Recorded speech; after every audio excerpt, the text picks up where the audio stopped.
جو کچھ ہوا دنیا نے دیکھا، اور خاص طور پہ ڈوب کے مر جانا چاہیے پاکستان کے ان بڑے بڑے جناب اپنے آپ کو دانشور کہلانے والے جو ٹی وی پہ بیٹھ کے بڑا بڑا لیکچر چھاڑتے ہیں. دیکھیں جی یہ جذباتی ہو کے جناب ڈنڈے لہراتے ہوئے آ رہے ہیں اور کہہ رہے ہیں گستاخ رسول کی ایک سزا، اور یہ کہتے ہیں من سبا نبی فقتلوہ. یہ منظر جب پورے ہمارے لیے جائے گا تو کیا امیج رہے گا پاکستان کا؟ اس وقت تو پاکستان کا امیج خراب ہوتا نظر آتا ہے. اور جب ایک ووٹ کی خاطر تیر والے بندوقیں چلا رہے ہوں، گولی چلا رہے ہوں، اور جب ایک ووٹ کی خاطر جناب حکمران اور ایک ووٹ کی خاطر جناب اپوزیشن والے یہاں پہ شیر والے بھی بلے والے بھی گولیاں چلا رہے ہوں اور سرعام فائرنگ کر رہے ہوں، تب پاکستان کے امیج کی کوئی پرواہ نہیں؟ تب پاکستان کا امیج گندا نہیں ہوتا؟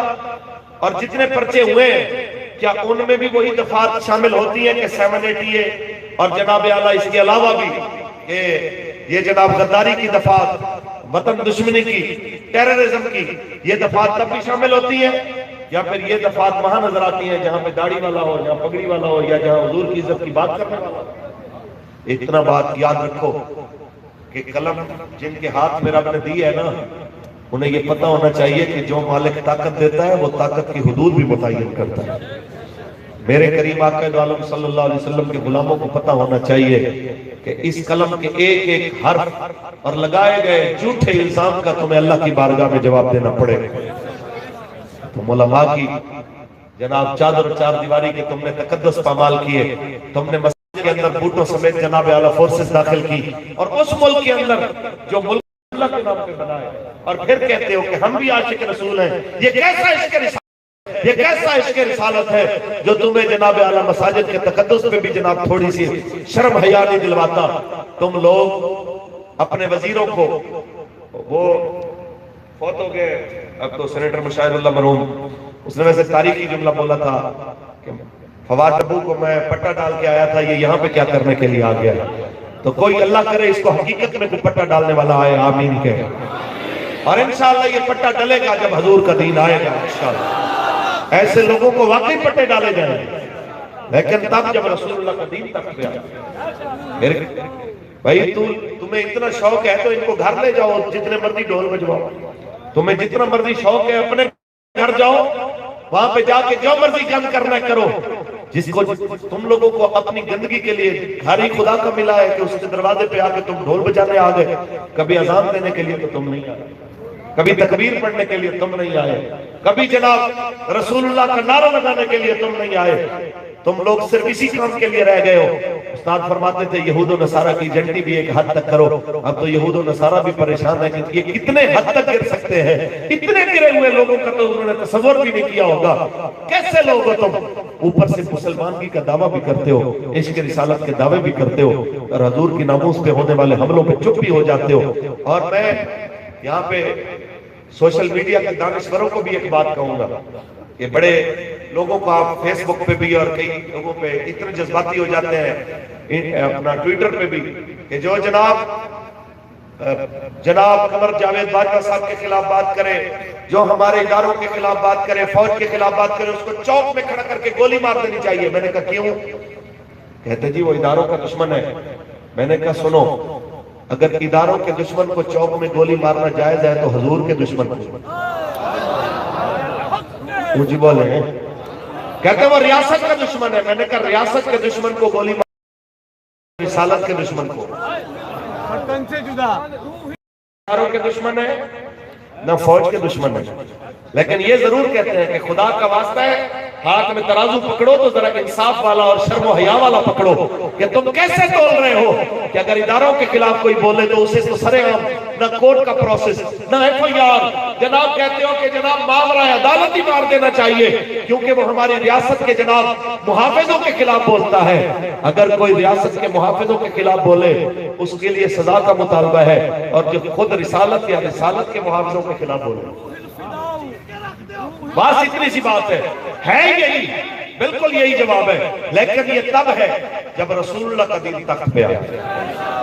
میں ایک بات کہا کرتا ہوں کہ رسول اللہ کی عزت اور حضور کے صحابہ اور اہل بیت کی عزت کے سامنے میرے جیسے ہزاروں لاکھوں، پاکستان کے آرمی چیف جیسے ہزاروں لاکھوں، پاکستان کے وزراء اور پاکستان کے وزیر اعظم اور صدر جیسے ہزاروں لاکھوں اس خاک پہ قربان جہاں سے حضور کی سواری ایک بار گزر کر ہمارے سارے ادارے نہیں، پورا جہان، پوری روئے زمین کے انسان جو اس وقت بس رہے ہیں اس خاک پہ قربان جہاں سے میرے مصطفیٰ کے بلال ایک بار گزر کے گئے.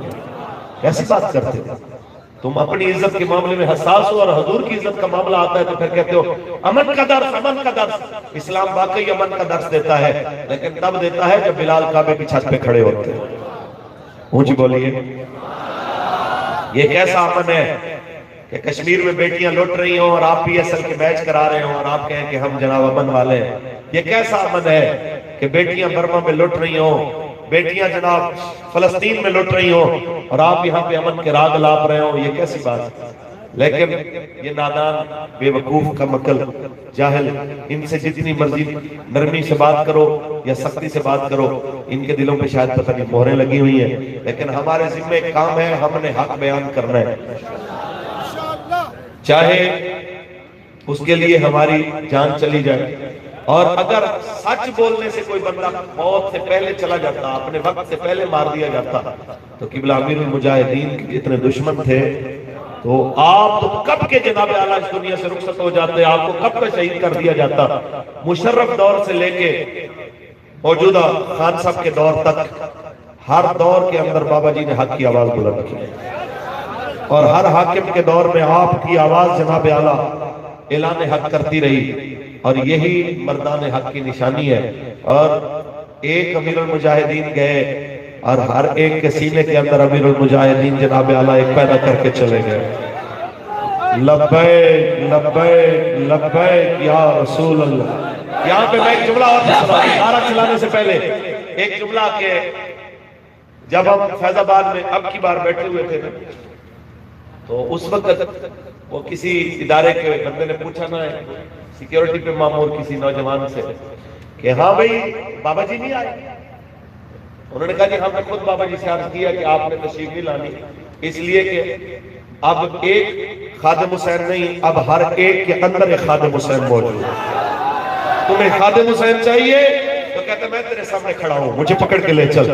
میں ایک نہیں کہتا ان سب کو پکڑ اور اسے کہو یا تیرے ٹکڑے کر دیں گے یا بابا جی سے الگ ہو جا. تو وہ کہیں گے کہ ہم مر تو سکتے ہیں لیکن جس نے حضور سے وفا کی ہے اس سے بے وفائی نہیں کر سکتے. اور بابا جی کا جو مشن ہے مرتے دم تک انشاءاللہ اس پہ پہرا دیں گے. حضور کا دین تخت پہ لانا ہے انشاءاللہ. اور ذرا غور کیجئے، کراچی میں نہ چاہتے انہوں نے دوسری پوزیشن دی حالانکہ وہ سیٹ آپ کی تھی.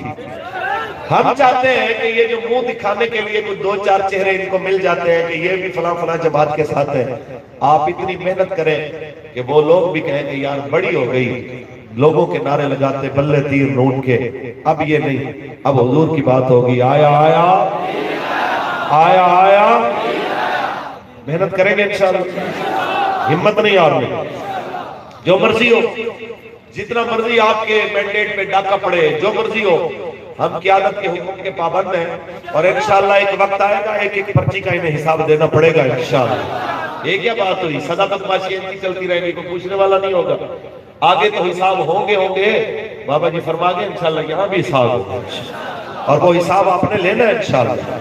آپ نے روزانہ کم از کم پنجتن پاک کے صدقے 5 بندوں کو دعوت دینی ہے کہ آپ نے حضور کے دین کے لیے تحریک کا ساتھ دینا ہے انشاءاللہ.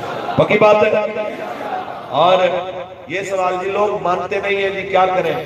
آپ بتائیں، مؤذن جب اذان دیتا ہے تو اس کی اذان پہ سارے نماز پڑھنے آ جاتے ہیں لیکن اس کو اذان کا ثواب ملتا ہے کہ نہیں ملتا؟ سیم اسی طرح کوئی آپ کی بات مانے نہ مانے، آپ کی ڈیوٹی ہے آپ نے حق کی اذان دینی.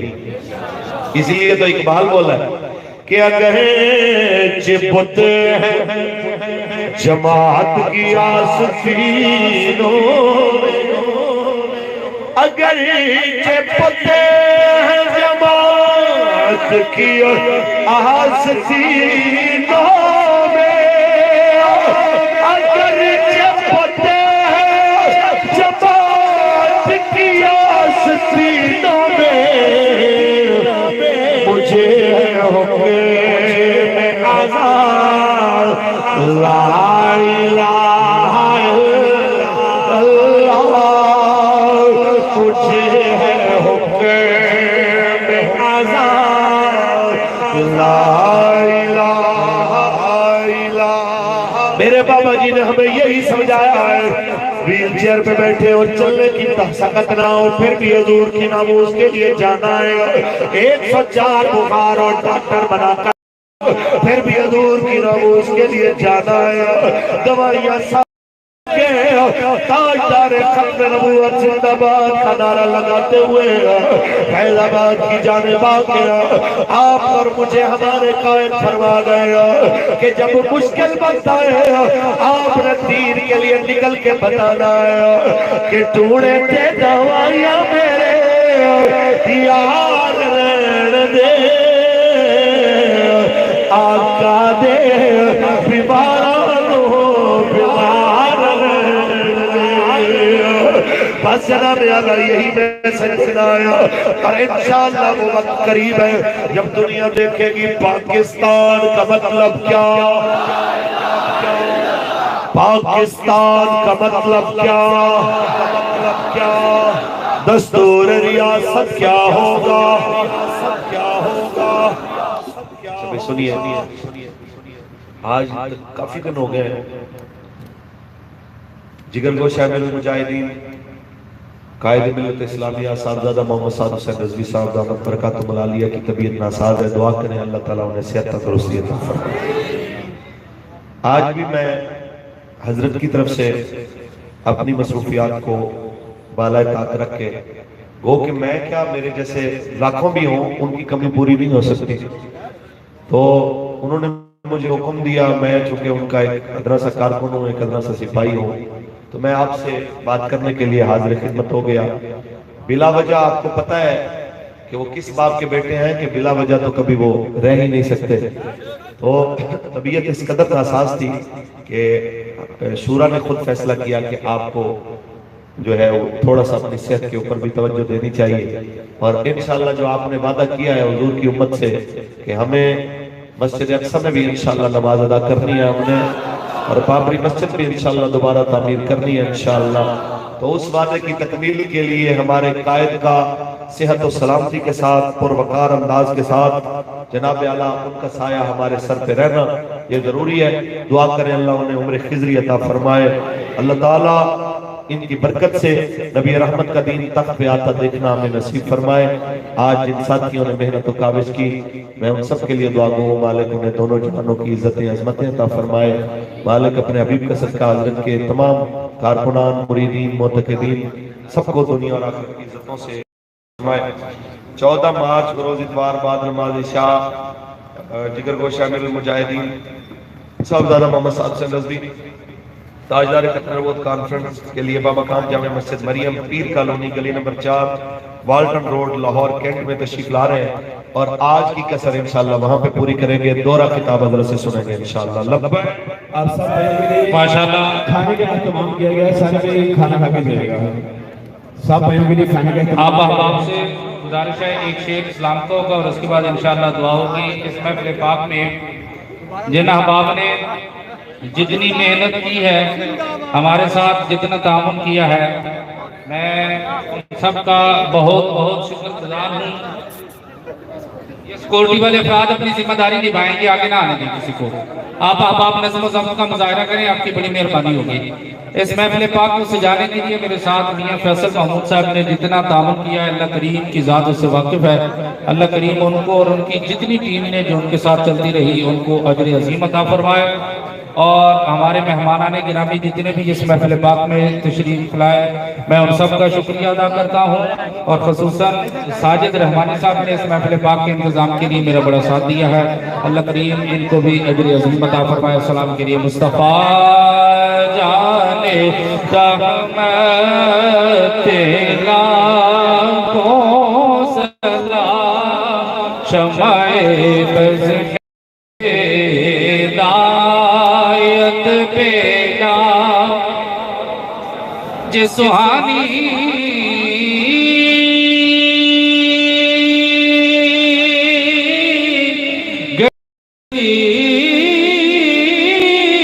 چمکا تیبہ کا چاند اس دل فروز ساتھ پیلا کو سلام مصطفیٰ جانے رحمت پیلا کو سلام شمع بز میں ہدایت پیلا دست بستہ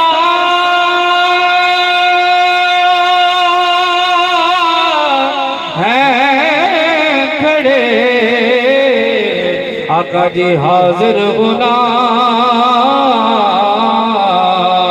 پیش کرتے ہیں غلامان